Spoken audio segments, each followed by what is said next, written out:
여러분 안녕하십니까? 윤석열 대통령과 조 바이든 미국 대통령의 첫 한미 정상회담이 열렸습니다. 북핵, 안보, 경제협력 등 각 분야에서 동맹을 강화하고 확대하자는 데 두 정상이 합의했습니다. 구체적으로는 북핵 위협에 대비해서 한미 연합훈련 확대 협의를 시작하고 핵 우산뿐 아니라 유사시엔 미군의 전략 자산을 전개할 수 있다는 점도 분명히 했습니다. 먼저 이기주 기자가 전해드립니다.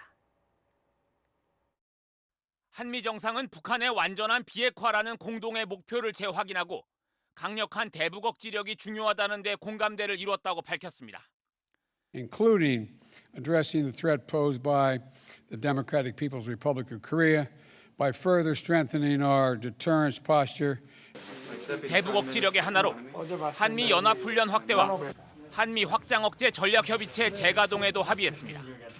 연합훈련을 확대 강화하기 위한 협의를 개시하고 확장 억제 전략 협의체를 포함한 한미 고위급 협의체를 조기 가동하고 윤 대통령은 특히 북한의 핵 공격에 대비하기 위해 핵 우산뿐 아니라 미군이 가지고 있는 다양한 전략 자산을 한반도에 전개할 수 있다고 가능성을 열어뒀습니다.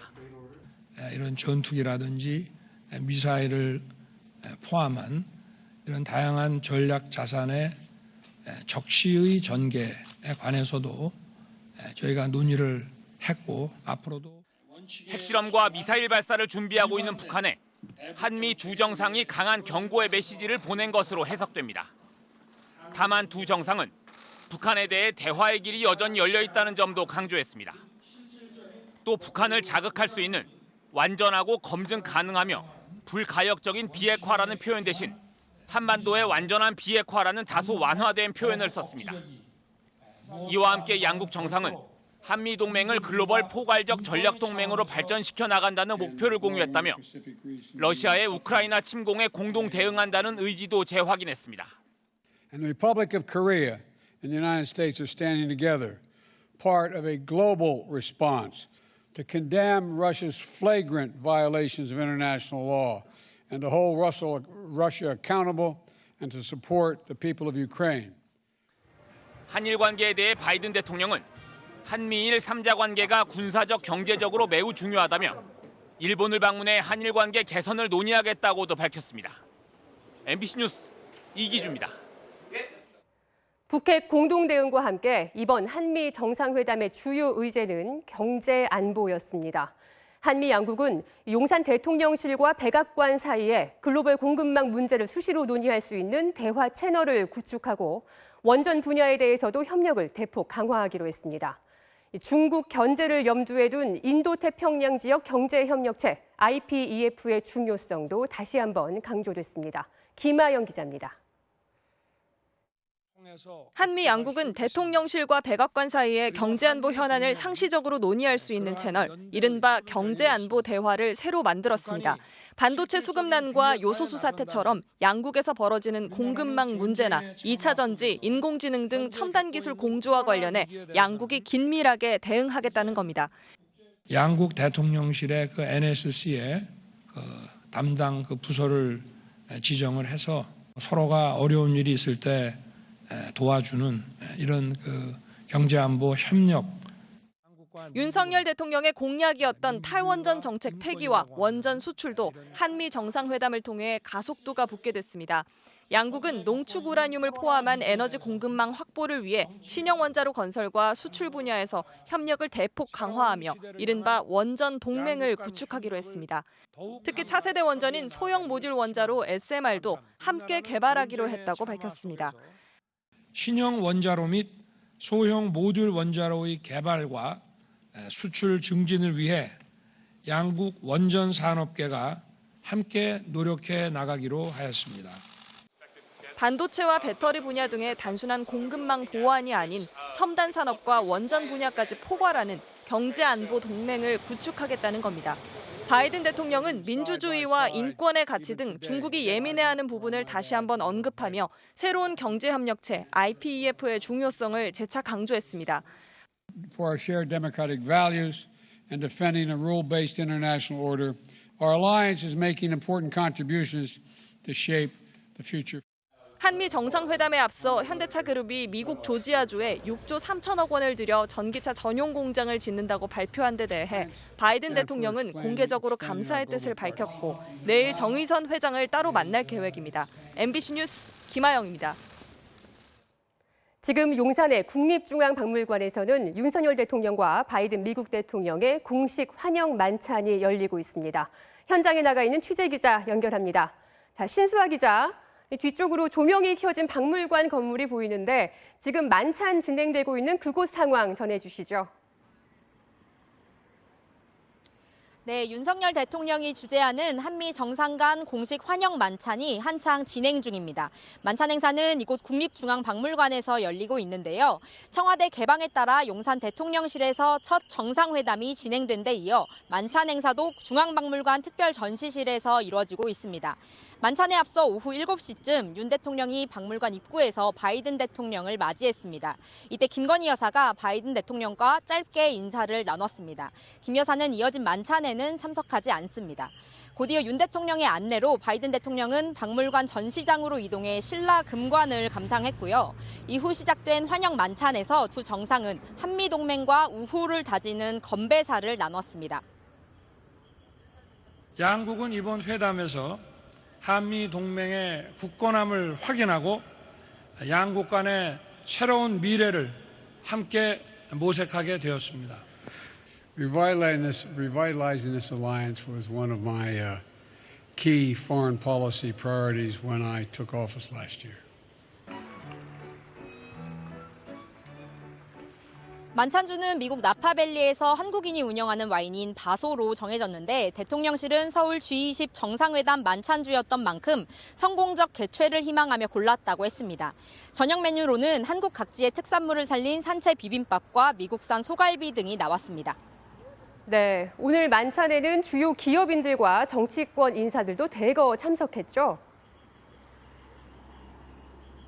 네, 그렇습니다. 아무래도 이번 정상회담이 경제 안보 협력을 강화하는 의미가 있는 만큼 경제계 핵심 인사들이 한자리에 모였습니다. 이재용 삼성전자 부회장, 최태원 SK그룹 회장, 정의선 현대차그룹 회장 등 국내 주요 그룹 총수들, 그리고 경제 6단체장들이 모두 참석했습니다. 정치권에서는 여야 대표들까지 포함해 우리 측에서 약 50명이 참석했고요. 한미 정상 간의 첫 회담이자 만찬인 만큼 화기애애한 분위기 속에서 진행되고 있는 걸로 알려졌습니다. 양국 정상은 내일 오후 한반도 전역에 공중작전을 지휘하는 한국항공우주작전본부를 함께 방문해 한미 장병들을 격려하고요. 바이든 대통령은 일본으로 출발합니다. 지금까지 국립중앙박물관에서 MBC 뉴스 신수아입니다. 두 정상이 최소한의 인원만 배석시키고 진행한 정상회담은 당초 예정됐던 30분을 훌쩍 넘겨서 72분 동안 이어졌습니다. 청와대가 아닌 용산 대통령 집무실에서 열린 첫 한미 정상회담, 어떻게 평가할 수 있을지 이정은 기자가 보도합니다. 어제 반도체 공장을 찾아 경제협력 기조를 확실히 한 바이든 대통령. 오늘은 국립현충원 참배로 일정을 시작했습니다. 이후 바이든 대통령이 의장대의 도열을 받으며 용산 대통령실에 도착하자 윤석열 대통령이 1층으로 나와 영접했습니다.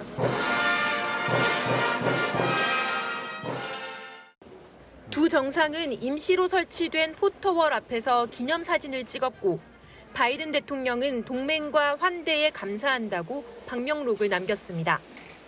두 정상은 임시 집무실이 위치한 5층으로 올라가 역대 한미 정상들의 사진을 보며 긴장을 푼 뒤 세 번 다 우리 미스터님이 통역을 했다고.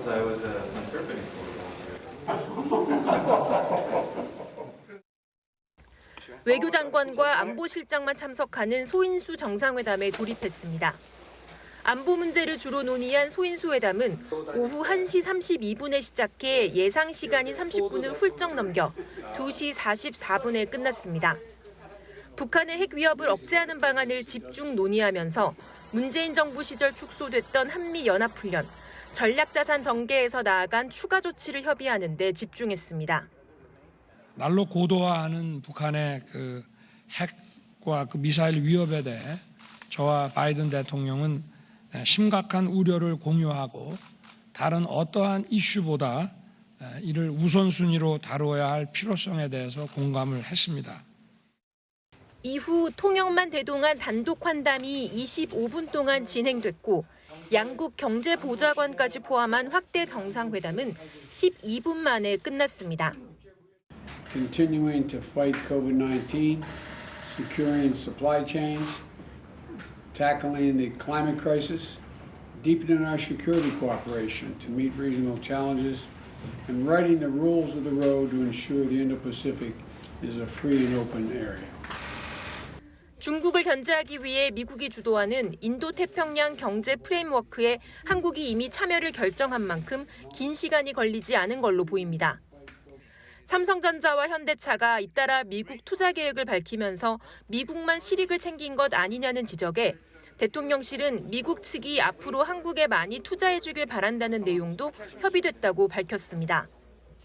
결과적으로 윤석열 대통령은 북한의 위협을 억제하기 위한 안보 문제에 집중했고 중간 선거를 앞두고 있는 바이든 대통령은 기업 투자 유치와 함께 대중국 견제에 한국을 참여시키는 경제적 실리를 챙겼습니다. MBC 뉴스 이정은입니다. 바이든 대통령은 북한에 백신 지원도 제안했습니다. 미국 고위 당국자는 북한의 코로나 상황이 매우 심각하다면서 지원할 준비가 돼 있다고 했는데요. 워싱턴 연결해 알아보겠습니다. 자, 김수진 특파원. 외교적 해법을 찾는다는 얘기는 계속 나왔었는데 북한에 대한 백신 지원을 언급한 건 이번이 처음이죠? 그렇습니다. 방한 직전까지 미국은 북한에 백신을 지원할 계획이 아직은 없다고 밝혔었는데요. 오늘 바이든 대통령은 북한에 백신 지원을 제안했다면서 북한이 답을 하면 최대한 빨리 지원하겠다고 했습니다. 직접 들어보시죠. And we're prepared to do that immediately. We've got no response. With regard to whether I would meet with the leader of North Korea, that would depend on whether he was sincere. 중국에도 백신 지원을 제안을 했고요. 또 들으신 것처럼 바이든 대통령이 김정은을 만날 의사가 있다고 한 것도 처음인데요. 그동안 백악관은 전임 트럼프 대통령처럼 하지는 않겠다면서 김정은을 만날 의향이 없다고 여러 차례 얘기를 했었거든요. 달라진 태도를 보인 겁니다. 이와 관련해서 미국 고위 당국자가 백악관 기자단에 배경 설명을 했는데요. 북한의 코로나19 상황이 매우 심각하다면서 지원할 준비가 지금 됐으니 최대한으로 지원받을 수 있는 결정을 북한이 하길 바란다고 했습니다. 바이든 정부는 북한에 그동안 조건 없이 대화하자고 늘 얘기해왔죠. 백신도 북한이 원하지 않아서 지원 계획이 없다고 했는데 달라진 셈입니다. 코로나 지원이라는 조건을 제시한 건데 북한이 어떤 반응을 보일지 주목됩니다. 그렇군요. 미국 정부는 또 인도태평양 경제협의체 출범 그리고 한국과의 경제 동맹을 이번 한미 정상회담의 주요 성과로 홍보하고 있다고요. 그렇습니다. 바이든 대통령은 쿼드에 대한 윤 대통령의 관심을 환영한다면서 한국과 IPEF를 통해서 긴밀히 협력하겠다고 했는데요. 미국 고위 당국자는 인도태평양 경제협의체 IPEF 출범을 포함해서 한국과 경제적 유대가 더 깊어졌다고 평가했습니다. 그리고 그 경제적 유대를 통한 이익이 미국의 노동자와 기업가, 소비자들에게도 돌아간다고 강조하고 있는데요. 지금 이른 시간이어서 이번 회담에 대한 미국 언론들의 평가는 이제 막 나오기 시작했습니다. 미국 정부가 정상회담 성과로 강조하고 있는 IPEF 출범이나 한국 기업들의 미국 내 투자에 대해서는 크게 보도하고 있지 않고요. 한국과 미국이 북한의 위협에 맞서서 군사훈련을 확대하기로 한 것과 미국이 북한에 백신 지원을 제안했다는 소식을 주요 뉴스로 전하고 있습니다. 지금까지 워싱턴에서 전해드렸습니다. 오늘 한미 정상회담이 열리는 동안 용산 대통령 집무실 근처에서는 집회와 시위가 잇따랐습니다. 어제 법원이 집회 허용 결정을 내리면서 가능해진 건데요. 만일 사태를 대비해 경찰이 곳곳에 배치되면서 일부 시민들은 불편을 호소하기도 했습니다. 김정우 기자가 취재했습니다. 서울 용산의 전쟁기념관 앞 인도에 경찰 병력이 빽빽이 들어찼습니다. 맞은편은 한미 정상회담이 열리는 대통령 집무실입니다. 네, 대통령 집무실 바로 앞입니다. 보시다시피 인도의 경찰 병력들이 들어서 있고 이곳에 펜스도 쳐져 있습니다. 한미 정상회담을 맞아 시민단체 등이 집회를 예고하자 경찰은 이른 아침부터 병력 만여 명을 용산 일대에 집중 배치했습니다.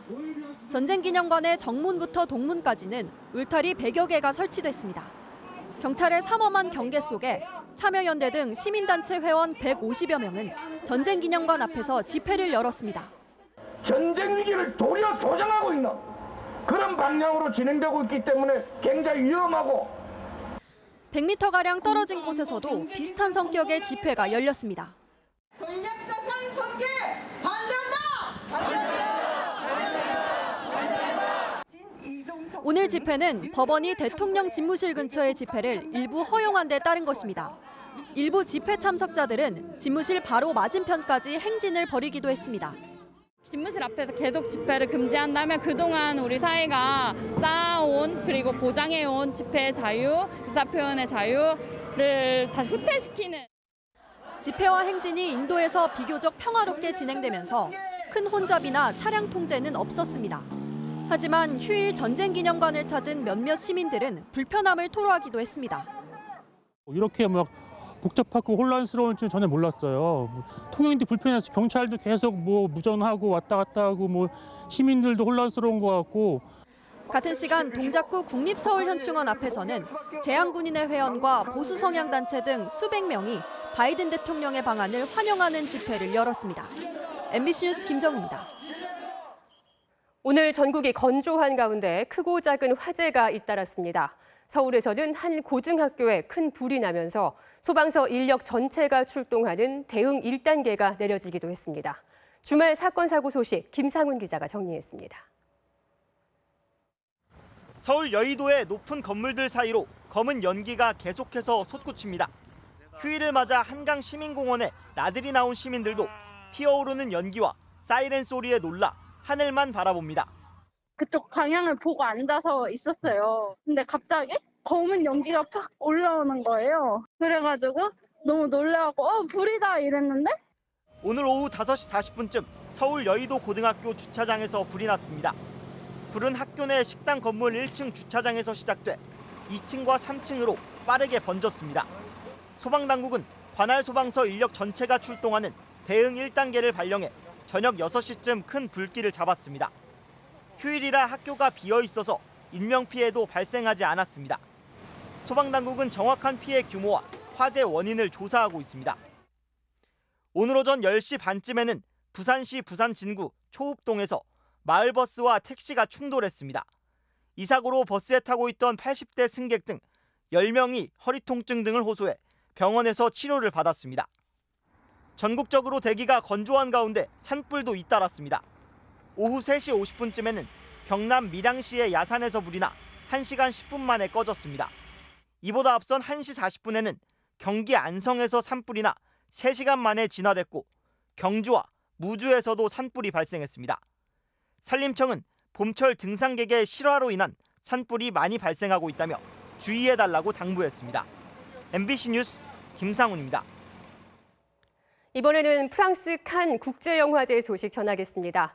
기생충과 오징어 게임의 영향일까요? 지금 칸에서는 한국 영화에 대한 열기가 아주 뜨겁다고 합니다. 저희 취재 기자가 현장에 가 있는데 팔이 안으로 굽어서가 아니라 정말 뜨거운 관심과 열기가 피부로 느껴진다고 하는데요. 어느 정도인지 조국현 기자가 전해드립니다. 칸 영화제의 상징인 루미에르 대극장. 그 바로 맞은편에 대형 포스터가 걸렸습니다.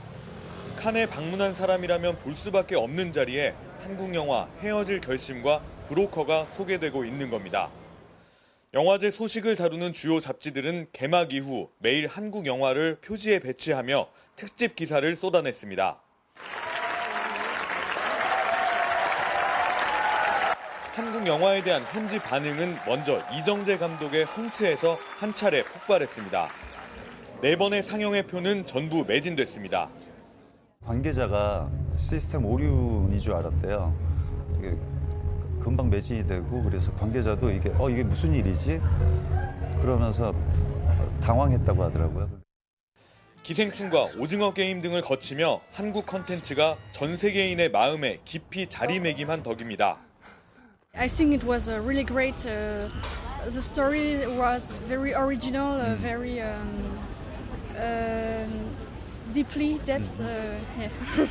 They are full of suspense. The characters are really interesting. 유명 작품만 한정적으로 접해야 하는 현실을 아쉬워하는 사람도 있었습니다. Most of the movies, it takes some time until they get to Germany, for example, or Europe. So most of the movies we don't get to see, or on a streaming platform like Netflix. I would be curious to see more movies, not only the famous directors, you know. 이곳에서는 감정선을 잘 다루고 코미디와 스릴러 등 장르를 결합하는 다양한 도전이 많다며 한국 영화를 높이 평가하고 있습니다. 굉장히 자부심이 있고 뿌듯합니다. 한순간에 이뤄진 게 아니라 노력들이 쌓여서 지금 이렇게 꽃을 피우고 있는 거 아닌가. 헌트가 집힌 열기는 이제 경쟁 부문 진출작인 헤어질 결심과 브로커가 이어받습니다. 사실 이제부터가 시작입니다. 박찬욱 감독이 칸 현지에 오늘 도착을 하고요. 경쟁 부문 진출작의 배우들이 속속 입성을 하는 대로 한국 영화에 대한 관심은 더 높아질 것으로 보입니다. 프랑스 칸에서 MBC 뉴스 조국현입니다. 토네이도가 미국 미시간주를 덮치면서 최소 1명이 숨지고 40여 명이 다쳤습니다. 독일의 중서부 지역에도 토네이도가 몰아쳐 수십 명이 부상을 입었습니다. 홍희표 기자가 보도합니다. 미국 미시간주의 소도시 게일로드.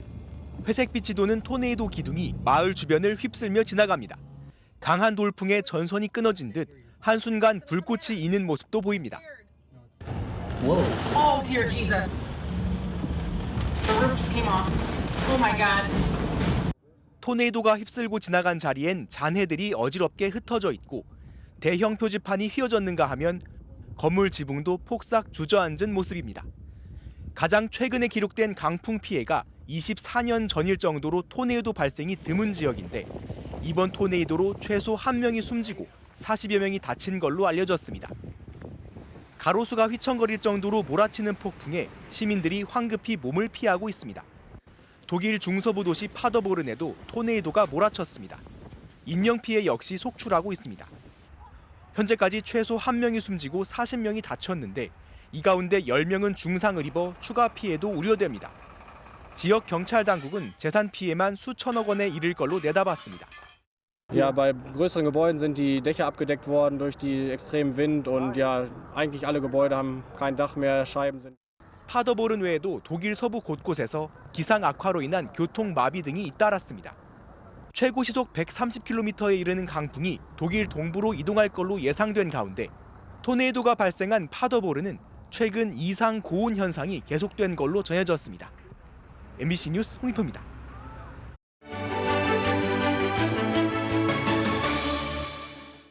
인천에 가면 화려한 경력을 가진 할아버지들이 특별한 봉사를 하는 곳이 있다고 합니다. 바로 고장난 장난감을 고치는 일인데요. 오늘 현장 365에서는 전공도 살리고 동심까지 치료하는 장난감 병원의 하루를 김동세 영상기자가 담아봤습니다. 인천 주안의 한 지하상가. 전자음과 함께 분주하게 움직이는 손들을 만날 수 있습니다. 안녕하세요. 빛이 나는데 소리가 난다. 지금 11년 됐죠. 소리 나고 굴러가고 이런 장난감을 주로 담당하고 있습니다. 고쳐줘도 또 금방 고장내요. 어린이를 가르치는 교육용 컴퓨터라든가 뭐 전자회로 쪽에 여기 왔더니 즐거워요. 입원 치료 의뢰서라는 걸 작성을 해가지고 보내요. 천국에서 다 와요. 제주도서부터. 스피커하고 배터리 선이 다 끊어졌어. 그래서 다시 연결한 거예요. 저기, 그렇지, 어이, 잘하네, 그렇지. 감사합니다. 됐다. 옆 동네 장난감 병원. 꼬마 손님은 어떤 일로 찾아왔을까요? 임준혁이에요. 이건 스타스피너예요. 스프레이 빠져서 장난감 병원에 왔어요. 여기가 직접 와서 고친 거를 보면서 굉장히 밝고 아주 좋아해요. 표정을 느끼면서 최선을 다해서 수리를 하죠. 감사합니다.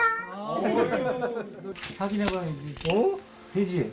장난감도 사람처럼 아파서 병원에 가야 된다 그러면 충분히 아이가 이해를 할 수가 있더라고요. 엄마 말 잘 들을 거예요? 네. 약속했어요? 10년을 하면서 애들한테도 변화가 있고 장난감도 변화가 있고 하지만 하나 안 변하는 건 애들이 즐거운 표정은 안 변해. 있는 건 뭔지 주고 싶죠. 애들이 원하면 주어서 기쁘면 된다. 주어서 기쁘면. 끝까지 한번 해보고 싶어요. 할 수 있을 때까지. 장난감 할아버지들의 동심 지킴이 활동을 응원합니다. K리그에서 최하위 성남이 서울을 1대 0으로 꺾고 7경기 만에 승리를 거뒀습니다. 국내 선수들로만 선발 라인업을 꾸린 성남은 전반 22분 구본철의 선제골로 앞서갔습니다. 하지만 3분 뒤에 중앙수비수 권완규가 경고 누적 퇴장을 당했는데요. 수적 열세에 빠지면서 서울의 파상 공세가 이어졌고 수문장 김영광이 온몸을 던져 선방을 펼치면서 뒷문을 지켜섰습니다. 밀리면서도 위협적인 역습을 펼쳐 골문을 노리기도 했는데요. 결국 한 골을 끝까지 지켜 7경기 만에 승리를 거둡니다. 네, 성남 선수들 여전히 최하위지만 정말 모든 걸 쏟아 부은 듯한 모습인데요. 1승하기가 이렇게 어렵네요. 타율이 1할 때까지 떨어졌던 키움의 푸이그 선수. 오늘은 8번 타자로 나와서 대형 홈런을 터뜨렸는데요. 최근 부진한 성적 때문인지 웃음기가 사라졌네요. 토요일 밤 스포츠 뉴스였습니다.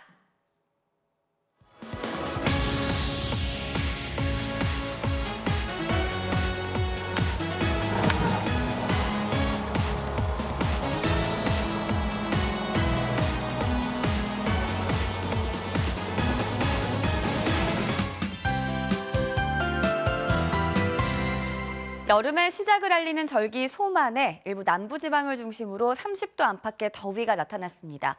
휴일인 내일은 전국이 오늘보다 더 더워지겠는데요. 대구 지방의 낮 기온이 32도까지 치솟아 올 들어 가장 덥겠고요. 서울도 27도까지 오르겠습니다.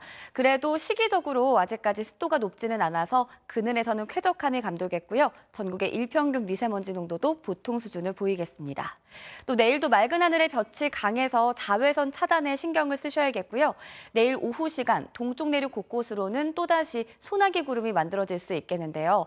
대기가 불안정해지는 강원 중남부 산지와 경북 북동 산지, 경북 북부 동해안에 5에서 10mm가량의 요란한 소나기가 지나겠고요. 일부 우박이 떨어질 가능성도 있겠습니다. 오늘 밤새 서해안과 충남 전북 내륙에서는 안개가 매우 짙어지겠습니다.